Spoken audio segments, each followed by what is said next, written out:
महाराजा चंद्रगुप्त का दरबार लगा हुआ था। सभी सभासद अपनी अपनी जगह पर विराजमान थे।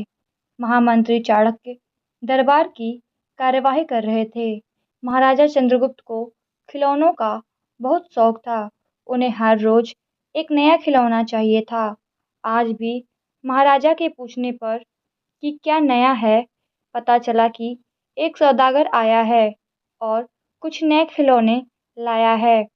सौदागर का ये दावा है कि महाराज या किसी ने भी आज तक ऐसे खिलौने न कभी देखे हैं और न कभी देखेंगे।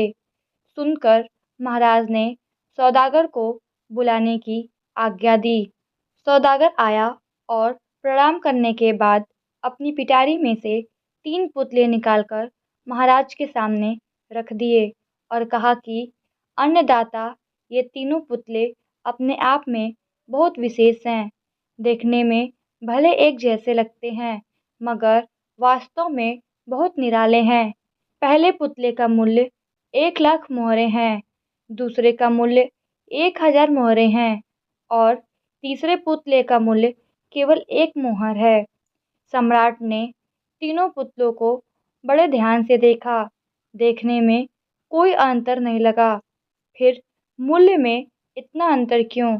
इस प्रश्न ने चंद्रगुप्त को बहुत परेशान कर दिया। हार के उसने सभासदों को पुतले दिए और कहा कि इनमें क्या अंतर है, मुझे बताओ। सभासदों ने तीनों पुतलों को घुमा फिरा कर सब तरह से देखा, मगर किसी को भी इस गुत्थी को सुलझाने का जवाब नहीं मिला। चंद्रगुप्त ने जब देखा कि सभी चुप हैं, तो उसने वही प्रश्न अपने गुरु और महामंत्री चाणक्य से पूछा।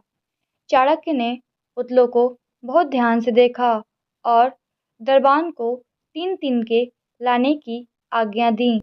तिनके आने पर चाणक्य ने पहले पुतले के कान में तिनका डाला। सबने देखा कि तिनका सीधा पेट में चला गया। थोड़ी देर बाद पुतले के होंठ हिले और फिर बंद हो गए। अब चाणक्य ने अगला तिनका दूसरे पुतले के कान में डाला।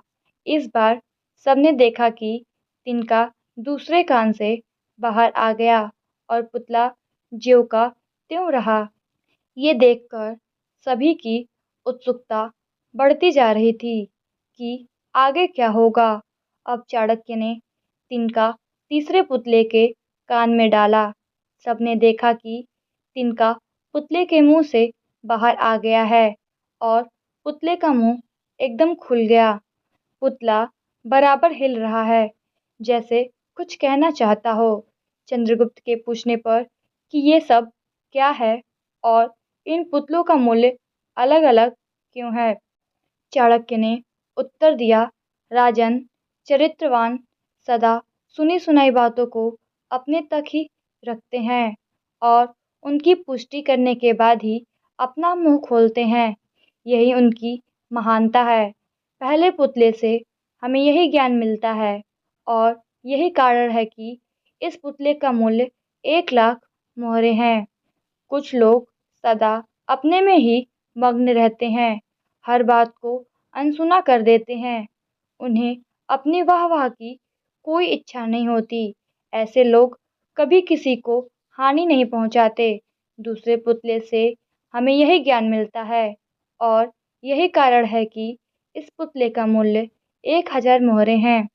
कुछ लोग कान के कच्चे और पेट के हल्के होते हैं। कोई भी बात सुनी नहीं कि सारी दुनिया में शोर मचा दिया। इन्हें झूठ सच का कोई ज्ञान नहीं, बस मुंह खोलने से मतलब है। यही कारण है कि इस पुतले का मूल्य केवल 1 मुहर है। अगर आप लोगों को यह कहानी अच्छी लगी तो इस वीडियो को लाइक और सब्सक्राइब करना मत भूलिएगा। धन्यवाद।